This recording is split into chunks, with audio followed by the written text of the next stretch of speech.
Hello my dear students, Gyanvi welcomes you all. आज हम solve करेंगे एक्सरसाइज 1.2 से क्वेश्चन नंबर 2 जो हमसे पूछ रहा है find the LCM and HCF of the following pairs of integers and verify that LCM multiplied by HCF equals to product of the two numbers। और हम सॉल्व करेंगे सब क्वेश्चन नंबर 2 510 एंड 92। तो सबसे पहले हम अंडरस्टैंड करते हैं कि ये जो LCM है इसका मतलब क्या होता है और HCF का मतलब क्या होता है। तो चलिए सबसे पहले हम अंडरस्टैंड कर लेते हैं LCM को। तो LCM मतलब क्या होता है कि सिंपल दो नंबर अगर हमारे पास दिए हुए हो, जैसे यहाँ पर हमें दो नंबर दिए हुए हैं 3 एंड 5। अब ये दोनों का बीच का जो LCM है वो मुझे कैलकुलेट करना है। तो हम क्या करेंगे, यहाँ पर हमने एक नंबर लाइन को ड्रॉ किया हुआ है और नंबर लाइन में 3 के मल्टीपल्स भी दिए हुए हैं और 5 के मल्टीपल्स भी दिए हुए हैं। सबसे पहले हम 3 के मल्टीपल्स को देख रहे हैं। तो 3 के मल्टीपल्स कौन से होंगे, एक तो 3 खुद होगा, 3 1 जा 3, उसके बाद में होगा 3 2 जा 6, उसके बाद में होगा 3 3 जा 9, उसके बाद में होगा 3 4 जा 12, उसके बाद में होगा 3 5 जा 15 और इस तरीके से 3 के मल्टीपल्स नंबर लाइन पर चलते रहेंगे। अब वैसे ही हम 5 के मल्टीपल्स को देखते हैं। तो एक तो खुद 5 होगा जो होगा 5 1 जा 5, 5 2 जा 10, 5 3 जा 15 और इसी तरीके से 5 के मल्टीपल्स भी चलते रहेंगे। अब हमें क्या फाइंड आउट करना है वो है लीस्ट कॉमन मल्टीपल, मतलब ये कॉमन दोनों साथ में कहां पर मिल रहे हैं दोनों के मल्टीपल। तो एक 15 नंबर के पॉइंट पर मिल रहे हैं और आगे जाकर भी कहीं ना कहीं पर मिलेंगे, कोई भी पॉइंट पर मिलेंगे। तो सबसे कम वाला पॉइंट पर मिल रहे हैं वो कौन सा पॉइंट है, तो वो बनता है हमारा लीस्ट कॉमन मल्टीपल। जैसा यहाँ पर हम देख सकते हैं 15 जो है वो है हमारा लीस्ट कॉमन मल्टीपल, मतलब 3 और 5 जब मल्टीपल होते हुए मिलेंगे सबसे पहले तो कहां पर मिलेंगे, वो 15 पर मिलेंगे। इसी को कहा जाता है LCM। चलिए अब अंडरस्टैंड करते हैं कि HCF क्या होता है। उसके पहले मैं ये चीज को यहाँ पर से रिमूव कर देता हूँ, यहाँ पर इरेजर का यूज कर लिया हमने। ओके, अब हम देखते हैं कि HCF क्या होता है। तो HCF का मतलब है कि कोई भी दो नंबर होंगे, सबसे पहले हम उनका फैक्टर्स को कैलकुलेट करेंगे। तो यहाँ पर हमारे पास दो नंबर कौन से, एक है 12 और एक है 16। तो सबसे पहले 12 के फैक्टर्स कैलकुलेट करते हैं। अब वो फैक्टर्स कैलकुलेट कैसे करते हैं, तो हम सोचते हैं कि जो 12 है वो किसके टेबल्स में आ सकता है। तो 12 जो है वो 2 6 जा 12 हो सकता है, 3 4 जा 12 हो सकता है, 12 1 जा 12 हो सकता है। इसका मतलब ये जो नंबर्स है ये नंबर्स ही क्या है, फैक्टर्स ऑफ 12 है। देख सकते हैं आप नीचे फैक्टर्स 1 2 3 4 6 एंड 12, ये सारे क्या है, फैक्टर्स ऑफ 12। उसी तरीके से अब हम 16 के फैक्टर्स को कैलकुलेट करेंगे। मतलब हम सोचेंगे कि 16 जो है वो कौन से टेबल्स में आता है। तो 16 आएगा 2 8 जा 16, 4 4 जा 16 और 16 1 जा 16। ठीक है, अब ये जो 16 के फैक्टर्स हमें मिले, तो 16 के फैक्टर्स कौन से हुए, 1 2 4 8 एंड 16, ये this are all factors of 16। अब हम कैलकुलेट करते हैं कॉमन फैक्टर्स। कॉमन फैक्टर्स मतलब जो फैक्टर ऑफ 12 में भी हो और वही नंबर फैक्टर ऑफ 16 में भी होना चाहिए। जैसे हम देख सकते हैं यहाँ पर 1 इधर है और इधर भी है, मतलब 12 फैक्टर ऑफ 12 में भी और फैक्टर ऑफ 16 में भी है। और 2 देखेंगे आप तो 2 जो है वो फैक्टर ऑफ 12 भी है और फैक्टर ऑफ 16 भी है। वैसे ही 3 अगर हम देखेंगे तो 3 जो है वो फैक्टर ऑफ 12 तो है लेकिन फैक्टर ऑफ 16 नहीं है, तो वो कॉमन फैक्टर नहीं बनेगा। उसके बाद में हम देखते हैं 4।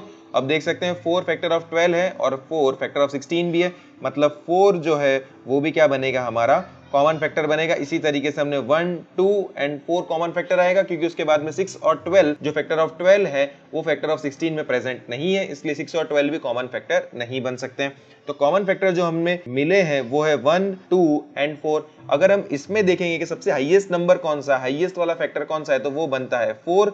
तो उसी हिसाब से हाईएस्ट कॉमन फैक्टर हमारा क्या कैलकुलेट हुआ, 4। Highest common factor of 12 and 16 is 4, मतलब HCF हमने यहाँ पर कैलकुलेट कर लिया। तो यही होता है HCF। ठीक है, अब हम जाते हैं हमारे क्वेश्चन पर। क्वेश्चन पर जाने से पहले हम इसको इरेज कर देते हैं। ओके, इसको इरेज कर देंगे, इरेजर का यूज करेंगे यहाँ पर और ये हो जाएगा हमारा इरेज। अब हमें क्या करना है, LCM और HCF कैलकुलेट करना है दो नंबर के लिए। कौन से दो नंबर्स के लिए, तो एक है 510 और एक है 92। चलिए सबसे पहले 510 के फैक्टर्स को कैलकुलेट करते हैं। सबसे पहले हम 510 के फैक्टर्स को कैलकुलेट करेंगे।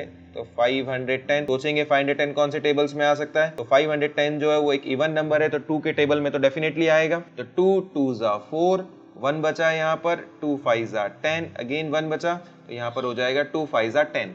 अब 255 2 के टेबल में तो नहीं आ सकता, हम 3 का टेबल सोचेंगे। चलिए देखते हैं 3 8 जा 24, 1 बचा और ये हो गया 3 5 जा 15। अब 85 आ चुका है, अब 85 3 के टेबल में नहीं आने वाला है। अब हम टेबल अप्लाई करेंगे 5 का, 5 1 जा 5, 3 बचा तो ये हो जाएगा 5 7 जा 35। अब 17 जो है वो एक प्राइम नंबर है तो डायरेक्ट 17 के टेबल में ही आएगा 17, तो ये हो गया 17 1 जा 17। और प्राइम नंबर मतलब कौन से नंबर जो सिर्फ और सिर्फ अपने ही टेबल में आते हो उन्हें ही क्या कहा जाता है, प्राइम नंबर्स। प्राइम नंबर्स मतलब वो सारे नंबर्स जो सिर्फ और सिर्फ अपने ही टेबल में आते हो, तो वो कौन से नंबर्स हैं, 2 3 5 7 11 एंड इट गोज ऑन। ये सारे नंबर्स कौन से नंबर्स है जो प्राइम नंबर्स कहलाए जाते हैं। ठीक है, अब हम फैक्टर्स कैलकुलेट करते हैं 92 के लिए।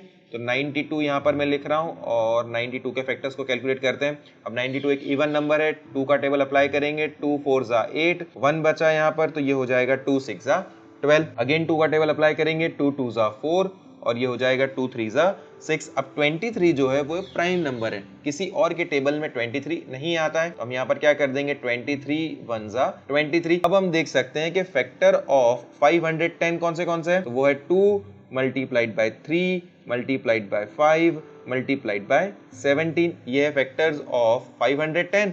और यहाँ पर हम देखते हैं फैक्टर्स ऑफ 92 कौन से हैं, 2 मल्टीप्लाइड बाय 2 मल्टीप्लाइड बाय 23। ये है फैक्टर्स ऑफ 92। अब हम कैलकुलेट करेंगे एलसीएम और एचसीएफ। तो एलसीएम को कैलकुलेट करते हैं सबसे पहले, तो एलसीएम ऑफ 510, 92। अब एलसीएम में हम क्या करते हैं फ्रेंड्स कि ये जो फैक्टर्स है वो सारे फैक्टर्स को हम एलसीएम में लिख देते हैं, लेकिन सिर्फ और सिर्फ हमें क्या याद रखना है कि रिपीटेशन नहीं करना है। तो सबसे पहले हम फैक्टर्स ऑफ 510 को लिख रहे हैं, तो 2 multiplied by 3 multiplied by 5 multiplied by 17। ये सारे फैक्टर्स को मैंने लिख दिया। अब ये जो सारे फैक्टर्स मैंने लिख दिए हैं 510 के, वो उसमें से एक भी नंबर 92 में अगर रिपीट होता होगा तो वो नंबर को मैं नहीं लिखूंगा। जैसे यहाँ पर 2 जो है 1 टाइम 2 हो रहा है, देखो ये 2 जो दिख रहा है आपको, ये 2 ऑलरेडी 1 टाइम आ चुका है, तो ये 2 को मैं नहीं लिखूंगा। अब दूसरा 2 जो है वो यहाँ पर नहीं है, मतलब यहाँ पर दूसरी बार 2 नहीं है, मतलब ये दूसरी बार वाला जो 2 है वो तो रिपीट नहीं हो रहा है, तो इसको लिखना है यहाँ पर मल्टीप्लाइड बाय 2।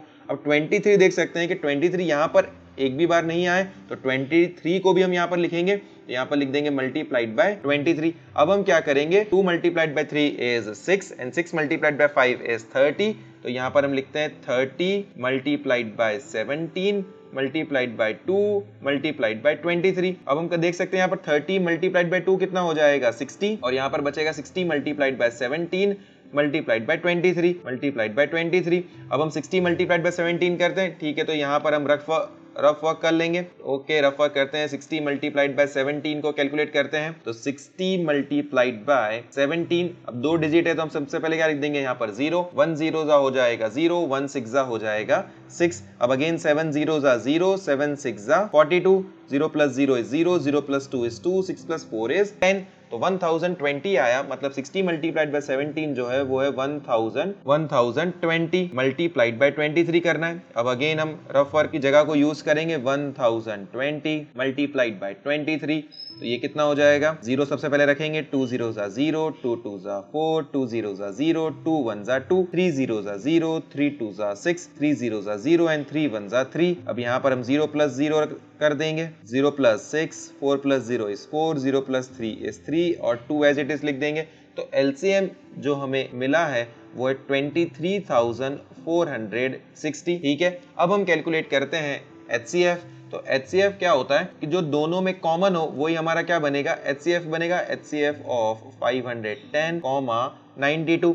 तो एचसीएफ हम देख सकते हैं कि 2 इधर है और 2 इधर भी है, तो हम यहाँ पर 2 लिख देंगे। उसके बाद में हम देख सकते हैं 3 इधर है लेकिन 3 इधर नहीं है, 5 इधर है लेकिन 5 इधर कहीं पर नहीं, और 17 इधर है और 17 इधर कहीं पर नहीं है। इसका मतलब जो HCF हमारा बनेगा वो क्या है, 2 है। HCF of 510, 92 is 2 and LCM for 510 and 92 is 23,460। ठीक है, अब हमें आगे क्वेश्चन में क्या पूछा हुआ है, हमें वेरीफाई करना है। हमें क्या करना है, वेरीफाई करना है। तो वेरीफाई क्या करना है, तो LCM multiplied by HCF is equals to product of the two numbers. तो हम क्या करेंगे, LCM लिख देंगे यहाँ पर, LCM multiplied by HCF equals to product of two numbers equals to product of two numbers. अब ये हम कैसे कर सकते हैं प्रोडक्ट ऑफ टू नंबर्स? देख सकते हैं LCM कितना है 23,460 है और HCF है 2। यहाँ पर प्रोडक्ट ऑफ टू नंबर्स मतलब कौन से दो नंबर्स? 510 multiplied by 92। प्रोडक्ट का मतलब होता है मल्टीप्लीकेशन। अभी 23,460 मल्टीप्लाइड बाय 2 करना है तो यहाँ पर हम कैलकुलेट करते हैं 23,460 मल्टीप्लाइड बाय 2 तो 2 जीरो हो जाएगा 0, 2 6 होगा 12, 2 4 8, 8 प्लस 1 is 9, 2 3 6 and 2 2 4 तो 46,920 46,920 और अब हम कैलकुलेट करेंगे 510 मल्टीप्लाइड बाय 92। वो भी हम यहाँ पर कर लेते हैं 510 मल्टीप्लाइड बाय 92। यहाँ पर एक जीरो हम रख देंगे क्योंकि दो डिजिट है। 9 0 0, 9 1 9, 9 5 45, 2 0 0, 2 1 2 and 2 5 10। So 0 plus 0 is 0, 0 plus 2 is 2 and 9 plus 0 plus 2 is 2, 9 plus 0 is 9, 5 plus 1 is 6 और 4 एज इट इज यहाँ पर रख देंगे हम। तो यहाँ पर हमें वैल्यू मिल रही है 46,920। अब हम देख सकते हैं कि हमने वेरीफाई कर लिया है कि LCM मल्टीप्लाइड बाय HCF कर रहे हैं तो वैल्यू आ रही है 46,920 और प्रोडक्ट ऑफ टू नंबर्स भी क्या आ रहा है 46,920। इसका मतलब जो हमने LCM और HCF कैलकुलेट किया है, LCM और HCF कैलकुलेट किया है वो राइटली कैलकुलेट किया है और यही हमारा क्या है आंसर।